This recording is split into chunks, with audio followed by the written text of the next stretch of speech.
Nell'estate 2025 nella Marca trevigiana mancano ben 10.000 lavoratori. Questi i conti della CNA di Treviso che lancia un vero e proprio allarme. A rischio c'è la tenuta di tante piccole imprese. Migliora la condizione del fiume Sile sul fronte del batterio Escherichia coli, ma preoccupano le analisi legate ai PFAS, agli sversamenti della zootecnia. Il report di Legambiente prosegue la conta dei danni nella Marca colpita dalla grandinata record di giovedì. Dobbiamo intervenire su canali e fossati, dicono dai consorzi di bonifica. Intanto in settimana arrivano caldo e affa. Ultimo giorno di scuola anche per gli studenti delle scuole superiori a Treviso. Festeggiamenti senza eccessi per gli allievi del Cerletti, tradizionale sfilata coi trattori. Dopo l'apertura di Fratelli d'Italia al terzo mandato per i governatori, l'assessore Marcato avverte una decisione va presa quanto prima, via il limite anche per gli assessori. A Vedelago, settima edizione della Fiera delle Belle Notizie, scoperte tra le pagine dei giornali dagli studenti delle medie, e a sorpresa interviene anche la principessa del Galles. Adunata triveneta di Conegliano, da lunedì emittenti media nord-est, ogni giorno in diretta insieme agli alpini con racconti e collegamenti. Intanto questa mattina in 300 al concerto all'Alba a Rua di Feletto.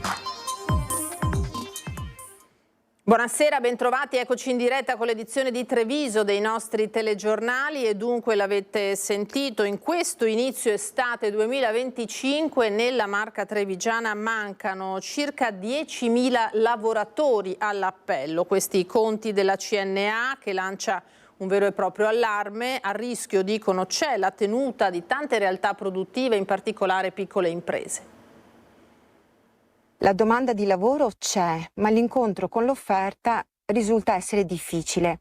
Si crea quindi una frattura tra le competenze richieste e il mondo reale del lavoro. Una situazione sempre più paradossale, quasi ai limiti della sostenibilità. Sono 10.000 i lavoratori che mancano all'appello in questo inizio di estate trevigiana, dalla manifattura ai servizi. Il computo è della CNA di Treviso su dati Unioncamere. Nel mese di maggio in provincia erano attese oltre 6.500 assunzioni, con una proiezione di 20.000 entro la fine di luglio. Ebbene, oltre il 55% dei profili non si trova, con 6 imprese su 10 che chiedono esperienza e il 13% la laurea. Nel gergo tecnico si chiama disallineamento di competenze, ma il vero problema sono i giovani che preferiscono realtà esterne al territorio, spesso all'estero.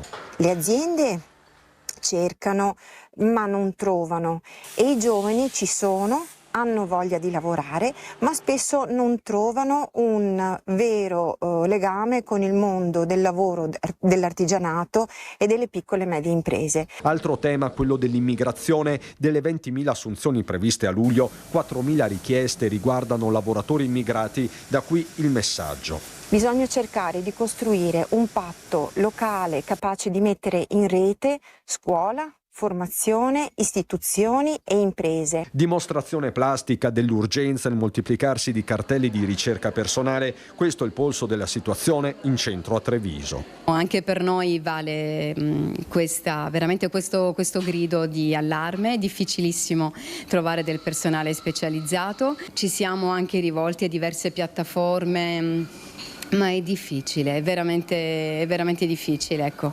Anche perché poi rispondono persone di altre regioni e quindi hanno difficoltà a spostarsi e quindi vorrebbero un ottimo stipendio, un alloggio e tutto. Dalla pasticceria al bacaro il copione si ripete, questione di competenze sì, ma anche di abitudini e stili di vita. Non è un gran momento, i ragazzi non è che non hanno voglia di lavorare, però vogliono avere più tempo libero, non vogliono lavorare il sabato, non vogliono lavorare la domenica e si fa difficoltà in questo settore, anche perché se loro vogliono uscire per andare nei bar, qualcuno nei bar deve lavorarci. Il problema è che loro non vogliono farlo e quelli più anziani come me ormai le energie sono quelle che sono e quindi siamo in grossa difficoltà col personale.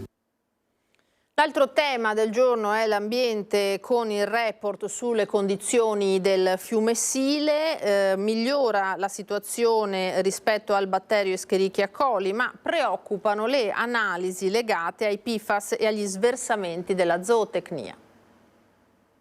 Meno escherichia-coli ma più PFAS. È questo il responso della sesta tappa di Operazioni Fiumi, esplorare per custodire, campagna itinerante realizzata dall'Ambiente Veneto con il supporto tecnico di ARPAV, che ha messo sotto osservazione i fiumi Sile e il Dese. L'eccezione riguarda invece i punti campionati a Santa Cristina e Casale sul Sile, dove il batterio fecale è stato invece rilevato in quantità leggermente superiori alla norma. La situazione è ancora critica sul fronte dello stato chimico delle acque, per cui abbiamo riscontrato anche con le analisi di ARPAV diversi sforamenti per erbicidi, pesticidi e i PFAS, per cui chiaramente c'è ancora molto da fare per attenzionare e quindi proteggere il fiume Sile. C'è una corresponsabilità tra cittadini ed aziende, ma queste ultime contribuiscono maggiormente all'inquinamento delle acque dei fiumi veneti. Sicuramente però la presenza di un tessuto industriale influisce sulla qualità delle acque, ma anche ricordiamo attentamente la presenza di aziende agricole, quindi e anche tutto l'impatto che hanno i reflui zootecnici ad esempio, quindi c'è il comparto della zootecnia sicuramente e del mondo dell'agricoltura ha un impatto importante. Una delle vittorie di Legambiente e di altre associazioni per la protezione delle acque è stata quella riguardante il ricorso contro l'espansione dell'aeroporto, ma molto resta da fare, anche se la nuova rete fognaria voluta dall'amministrazione ha certamente migliorato la situazione. Ma parallelamente anche tutelare la risorsa suolo, quindi evitare ulteriore perdita di suolo con nuove urbanizzazioni e nuove lottizzazioni che minacciano soprattutto le aree attorno dei fiumi di risorgiva, quali ad esempio Rio Fontanelli, la Botteniga o l'area della Storga. L'assessore all'ambiente e vice sindaco Alessandro Manera ricorda che l'obiettivo è quello di allacciare l'80% della popolazione alla rete fognaria. Più persone si allacciano e meno scariche ci sono direttamente sul fiume. Non esistono più praticamente industrie insalubri che scaricavano nei nostri fiumi, se no commettendo dei reati. Vorremmo arrivare all'80% di allacciabilità a fine mandato, ci stiamo lavorando. Come ho detto, realizzare una rete fognaria e una rete idrica, perché contemporaneamente abbiamo fatto anche la rete idrica perché c'era una dispersione altissima, non è mai una cosa amministrativamente che ti porta grandi abbracci e applausi, perché chiaramente va a realizzare qualcosa che sta sul sottosuolo e che crea disagi nel momento della sua attuazione.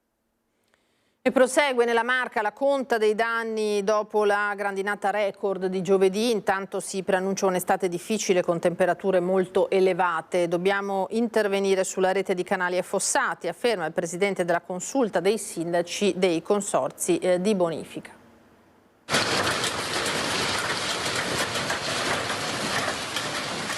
L'estate meteorologica è appena iniziata, ma la Marca trevigiana ha già dovuto fare i conti con la prima ondata di maltempo e mentre sulla fascia pedemontana dopo la grandinata di giovedì si continuano a contare i danni su colture e pannelli fotovoltaici, politica e istituzioni si interrogano sulle mosse da mettere in campo di fronte a fenomeni sempre più estremi. Per il presidente della consulta dei sindaci del consorzio di bonifica Piave non ci sono dubbi, il nodo da sciogliere è infrastrutturale. Sostanzialmente bisogna adeguare le reti con bacini probabilmente di espansione anche per le reti irrigue, tali da poter consentire che queste facciano il doppio effetto, sia il trasporto dell'acqua per le coltivazioni agricole, quindi garantire nei momenti di siccità, dall'altra parte però anche essere funzionali nel momento in cui ci sono le bombe d'acqua. Serve quindi una nuova pianificazione, fa intendere Fantuzzi, che consenta di modulare la rete irrigua. Allagamenti e siccità si alternano con ritmi ormai insostenibili per le infrastrutture esistenti. Certo, per farlo servono nuove risorse. In Italia spendiamo circa 3 miliardi all'anno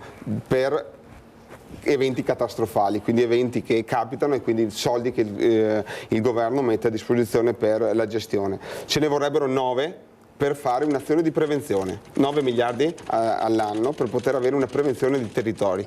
Risorse non ce ne sono mai abbastanza, è inutile che ce lo giriamo attorno, però ritengo che la questione territoriale e di dissesto idrogeologico oggi sia una delle priorità, sia per gli enti locali, quindi i comuni, ma anche a livello nazionale, quindi penso che queste risorse possano arrivare. Lei è fiducioso? Sì.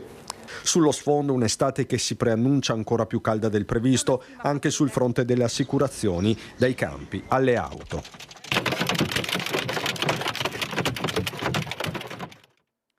E questa Questa mattina, poco prima delle 6, i vigili del fuoco del distaccamento di Montebelluna sono intervenuti in via Europa a Valdobbiadene, la vedete, per la fuoriuscita autonoma di un mezzo pesante. Il camion, per cause in corso di accertamento, è uscito dalla carreggiata invadendo un vigneto e ha terminato, lo vedete, la propria corsa ribaltato su un fianco. I vigili del fuoco hanno messo in sicurezza il mezzo e la carreggiata. L'autista ne è uscito fortunatamente illeso, sul posto anche i carabinieri di Valdobbiadene.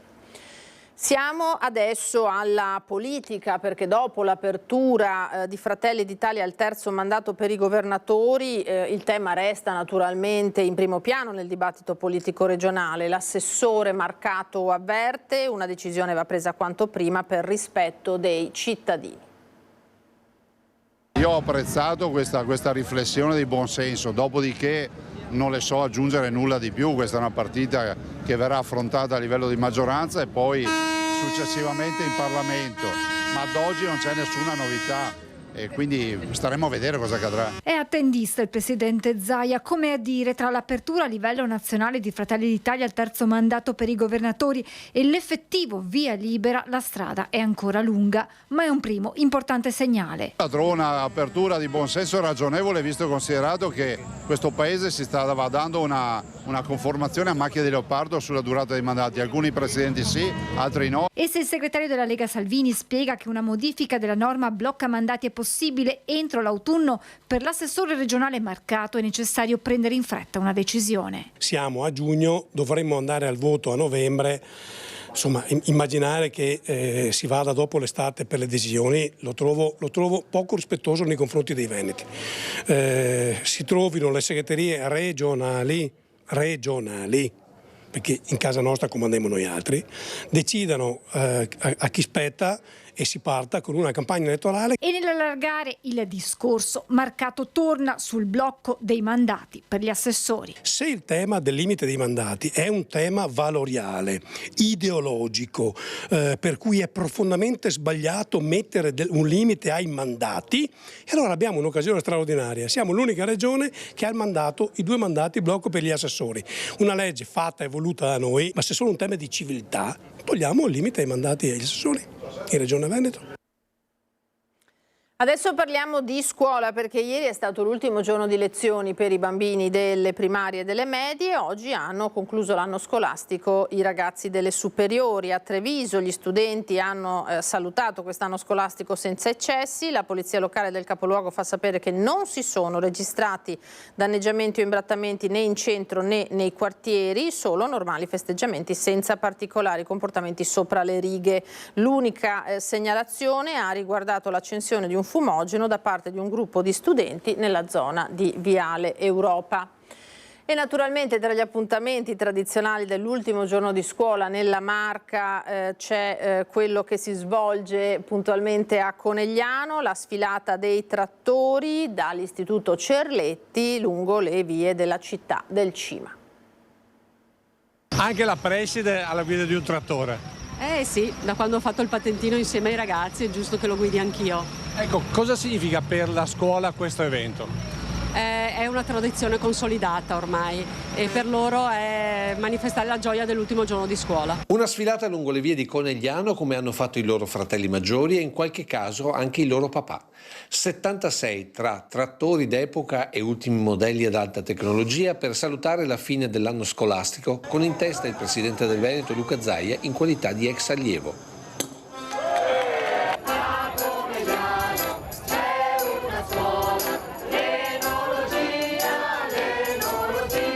Bottiglia stappata e coro della scuola in quello che è diventato un rito non solo per la scuola. Sindaco, anche lei è sul trattore? Ma assolutamente sì, come ogni anno, una tradizione che si ripete, è meravigliosa insieme ai ragazzi. Cosa significa per la città questo evento? Beh, significa molto, significa attenzione ai ragazzi, attenzione al territorio e ripetere una tradizione che ormai è diventata parte della nostra città. Un evento che i ragazzi aspettano e preparano meticolosamente durante tutto l'anno. Per te cosa significa partecipare?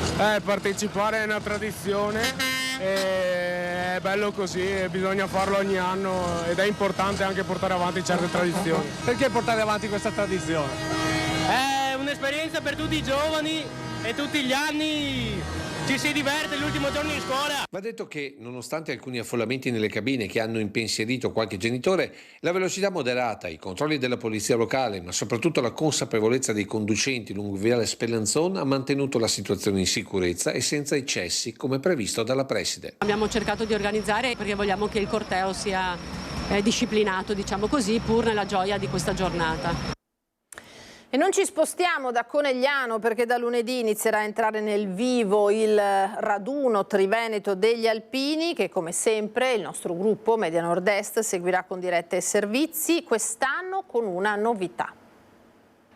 Conegliano Imbandierata già racconta la trepidazione per la settimana del raduno triveneto degli alpini. Ci stiamo avvicinando al clou, alla 3 giorni del centenario, comincerà la prossima settimana, venerdì, sabato e domenica. Come sta procedendo?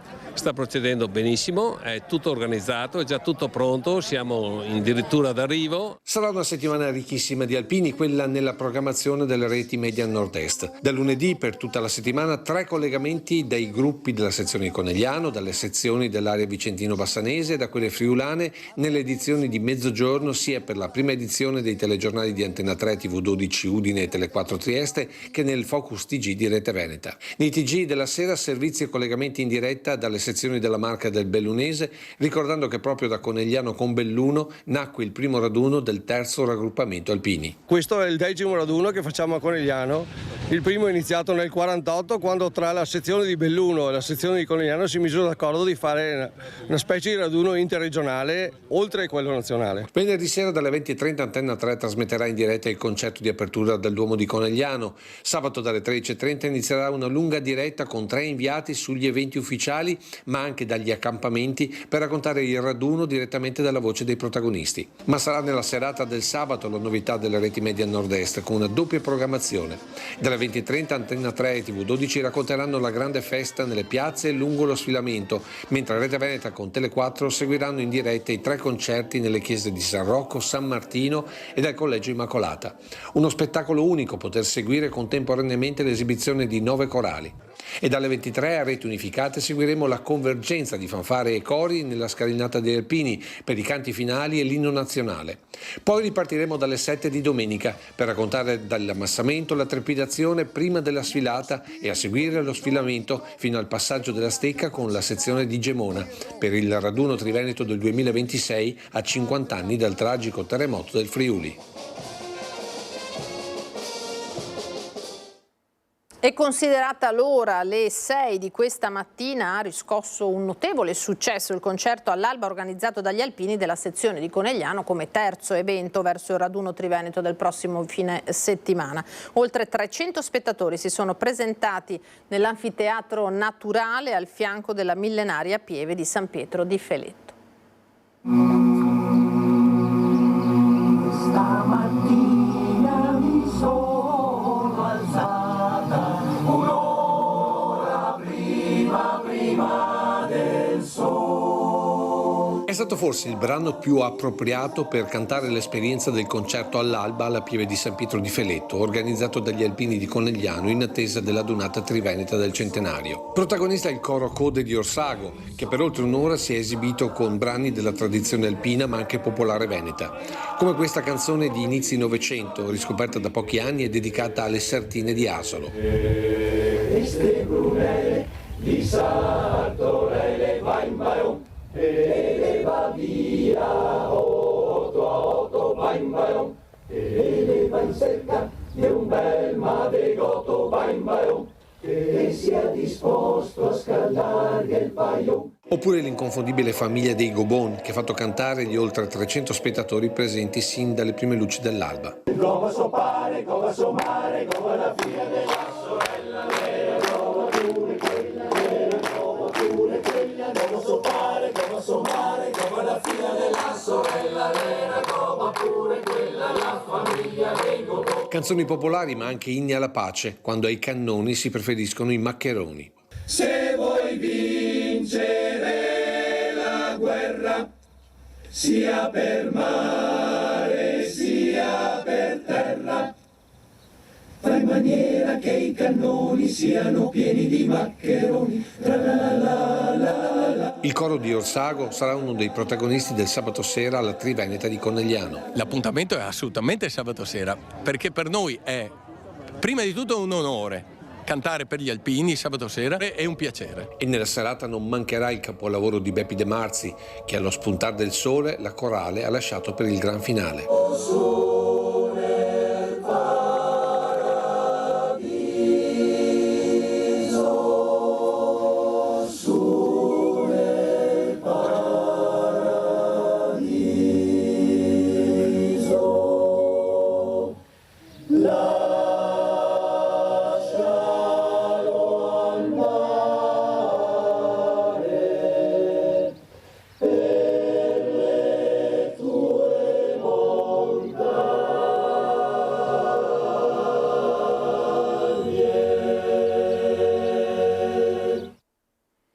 Noi ci fermiamo adesso per qualche istante di pubblicità, tra poco.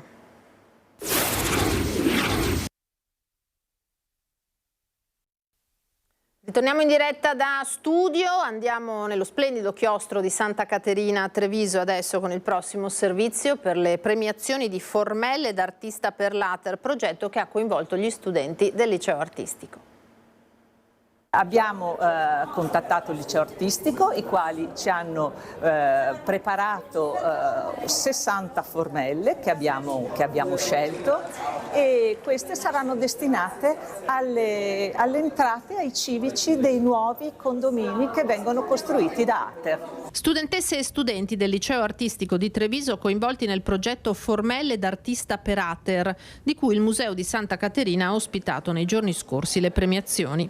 Una pratica di metà Novecento, le formelle in ceramica smaltata che abbellivano gli edifici popolari, pratica artistica che l'Ater ha voluto recuperare. Le formelle, che una volta erano di consuetudine perché nel dopoguerra ne sono state apposte in tutti gli edifici di edilizia residenziale pubblica, e noi con questo progetto abbiamo voluto riproporle in modo tale che tutti i ragazzi, i giovani che passano possano identificare quell'alloggio come un'unità di edilizia residenziale pubblica, e facendo così sentendolo anche loro e aumentare quello che è il rispetto per il bene pubblico. 40 tra le 60 presentate le formelle prescelte per essere applicate sulle facciate dei nuovi edifici Ater. A valutare i migliori lavori una giuria qualificata composta da artisti, architetti, la dirigente scolastica Sandra Messina e il CDA di Ater. 5 i premiati, vincitore il lavoro di Giorgio Severin, studente della quinta F, intitolato Il ronzio di un quartiere. La mia formella rappresenta un po' quello che è il mondo delle api, in particolare mette in relazione appunto l'alveare con il quartiere. Perché? Perché l'alveare secondo me è un'allegoria perfetta di quello che dovrebbe essere un buon quartiere. Infatti, oltre che guardare quelle che sono le relazioni individuali, si va anche a mirare all'insieme, all'ecosistema proprio industriale del quartiere. A Vedelago invece la 7ª edizione della Fiera delle Belle Notizie, scoperte tra le pagine dei giornali dagli studenti della scuola media, e a sorpresa interviene anche la principessa del Galles Kate Middleton. È difficile trovare belle notizie perché non sempre ci sono, però loro quando si entusiasmano sono una forza della natura, perché questi non li ferma nessuno, e appena si incuriosiscono, si accendono su qualcosa, poi non li fermano, arriviamo a Londra, a Kensington Palace. La 7ª edizione della Fiera delle Belle Notizie di Vedelago ha varcato i portoni reali di Kensington Palace, arrivando alla principessa Middleton. Gli studenti della scuola media Don Giovanni Bosco sono stati impegnati per l'intero anno scolastico nel cercare tra le pagine dei giornali buone notizie, contattando i protagonisti e invitandoli nelle giornate conclusive del progetto a parlare della loro esperienza. Nel suo lavoro Andrea De Liberali si è imbattuto nella notizia della visita della futura regina d'Inghilterra nell'ospedale londinese che l'ha seguita durante il percorso di guarigione dal tumore. A quel punto lo studente ha deciso di scrivere alla principessa del Galles senza sperare in una risposta che invece qualche giorno dopo è arrivata a sorpresa. Ero in classe, stavo facendo lezione e la Renza, che è una collaboratrice scolastica, ha bussato dicendo il mio nome. E io subito mi sono chiesto cosa avevo fatto di male, perché di solito quando mi chiamano è per dirmi parole. E allora entra e mi consegna la busta che ho scritto che era appunto da Kensington Palace. Questa è solo una delle 1500 notizie scoperte dagli studenti, che vedono protagonisti imprenditori, sportivi, professionisti, ma anche politici come gli assessori regionali Marcato e Caner, che plaudono all'impegno dei ragazzi, la migliore gioventù in un momento in cui la cronaca troppo spesso racconta di giovanissimi protagonisti di episodi di violenza. Invece in realtà esistono tantissimi giovani che hanno voglia di emergere, hanno voglia di confrontarsi, come è stato fatto oggi, anche su temi delicati e importanti. La cosa importante però è che questi ragazzi stanno cercando e hanno cercato appunto nei giornali, e quindi a 360 gradi e in tutto il territorio nazionale e anche fuori, hanno trovato queste belle notizie da far veicolare. Particolarmente commovente la storia della dottoressa Moussa Ali, che ha fondato in Toscana un centro medico e psicologico per le donne vittime di mutilazioni. Questo centro che si prende cura delle pazienti che sono portatrici delle mutilazioni genitali femminili, e spero che anche questa regione possa raccogliere questa notizia positiva. E si è conclusa invece con la cerimonia di premiazione al Teatro del Monaco di Treviso, la 9ª edizione del premio Goffredo Parise per il reportage 2025, dedicato ad Antonio Barzaghi, l'editore e scrittore recentemente scomparso. È giunta a conclusione, con la consegna dei premi al Teatro Mario dal Monaco, la 9ª edizione del premio Goffredo Parise per il reportage 2025, il prestigioso riconoscimento creato a Treviso da Antonio Barzaghi e dalla moglie Maria Rosaria Nevola.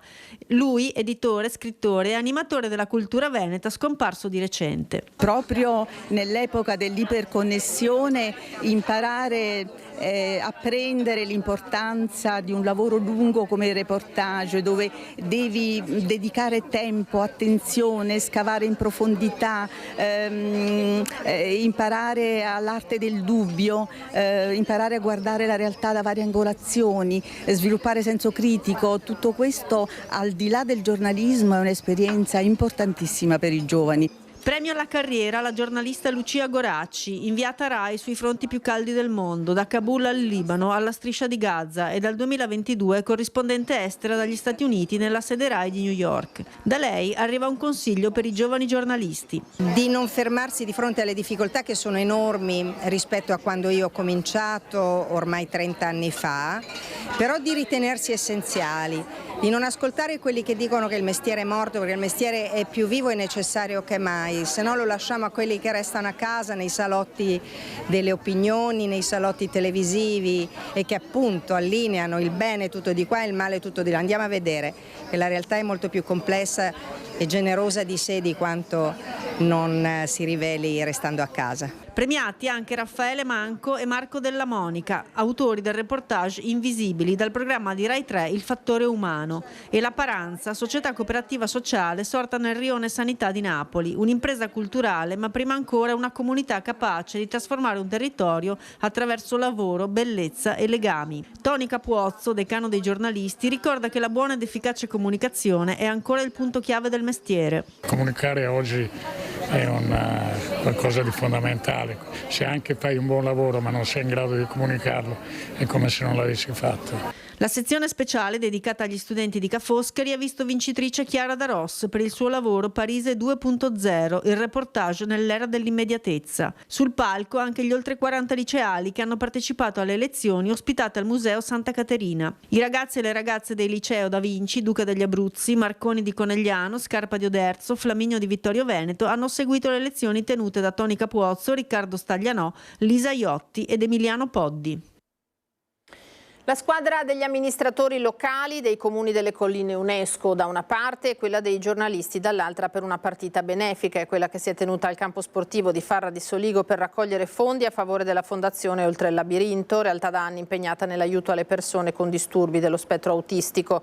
4.000 euro raccolti per fare informazione e aumentare la consapevolezza sull'autismo, con un'attenzione particolare al delicato tema del dopo di noi, ovvero al futuro delle persone autistiche quando non avranno più il sostegno dei propri familiari. E c'è stata anche la 35esima edizione della Corri Treviso, 10 chilometri di percorso tra le vie del centro città, che ha visto la partecipazione di oltre 600 iscritti, un grande successo per la storica kermesse che quest'anno ha visto la partecipazione anche di molti atleti azzurri. Proprio 2 di loro hanno tagliato il traguardo finale, Pasquale Selvarolo e Giovanna Epis hanno conquistato la vittoria nelle rispettive categorie. E adesso andiamo a sentire le notizie che arrivano dal Bellunese.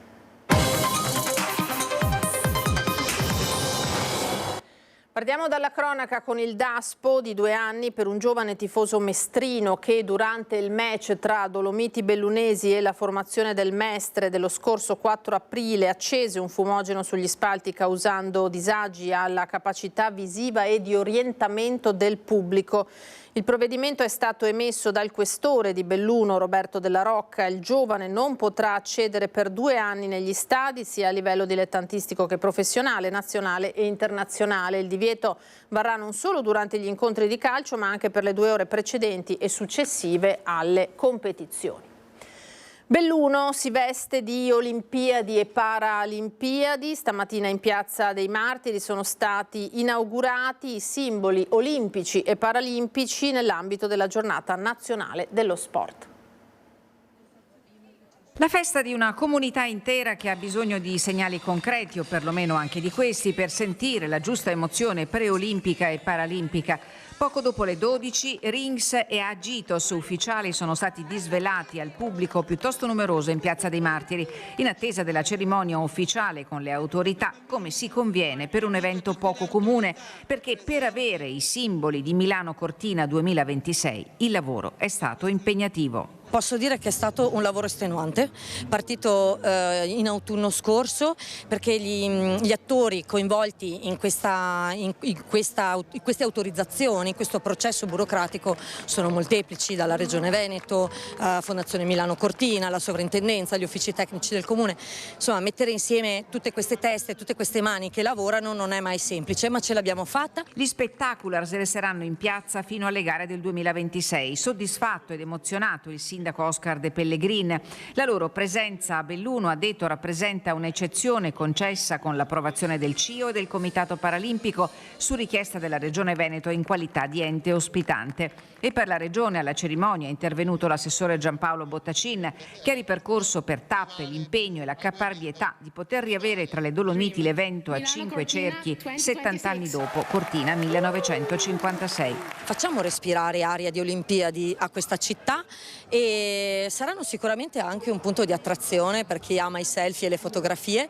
L'abbiamo già visto anche con il cartonato delle mascotte che abbiamo messo nell'atrio del municipio, alla gente piace. L'inaugurazione si è ben inserita all'interno della cornice della Giornata Nazionale dello Sport, l'evento promosso dal CONI che Belluno ha ospitato per il 2° anno consecutivo e che ha richiamato fra gli stand sportivi e neofiti di ogni pratica. Siamo una provincia molto sensibile al tema sportivo, sia per la passione dell'attività sportiva, ma anche perché siamo consapevoli di che cosa comporti, quali benefici portino soprattutto ai nostri ragazzi.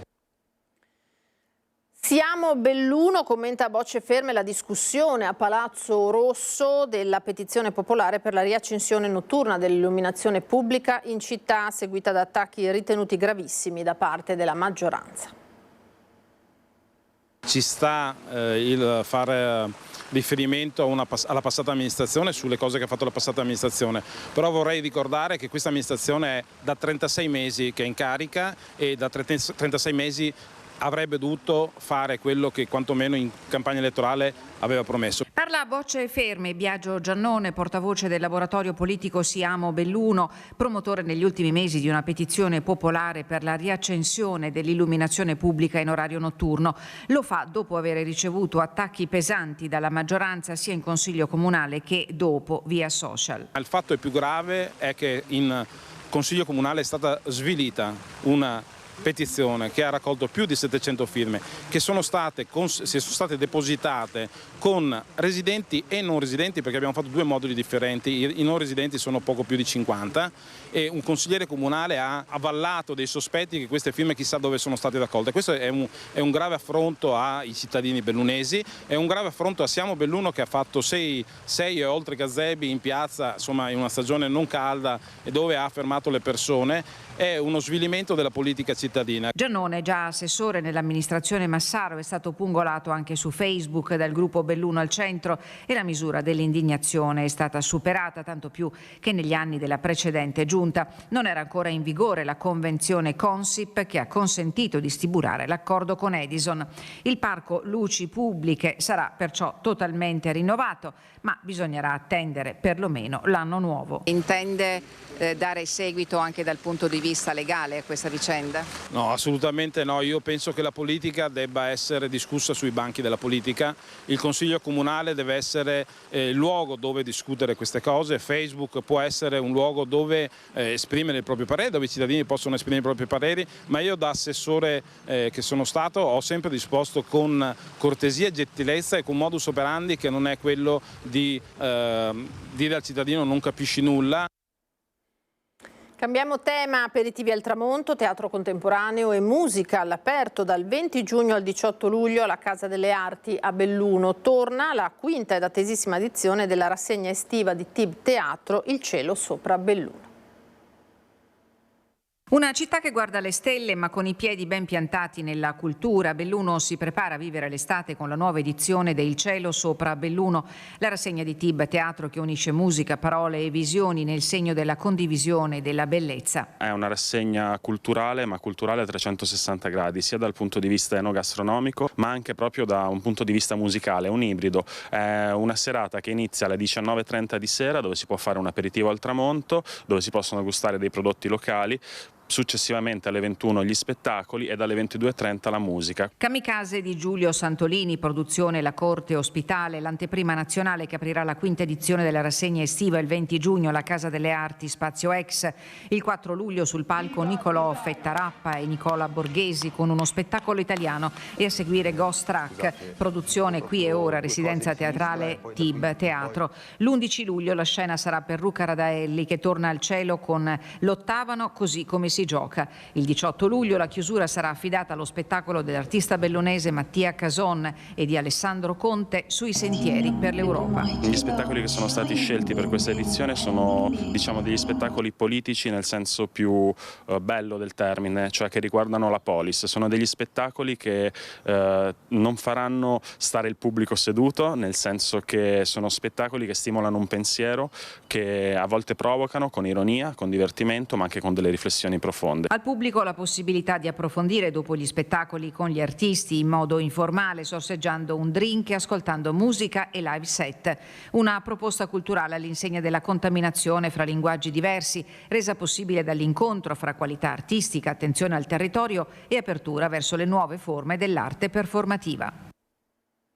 Era l'ultimo servizio per questa sera, io vi ringrazio per essere stati con noi. Adesso come sempre le previsioni del tempo, una buona serata e una buona domenica. Arrivederci.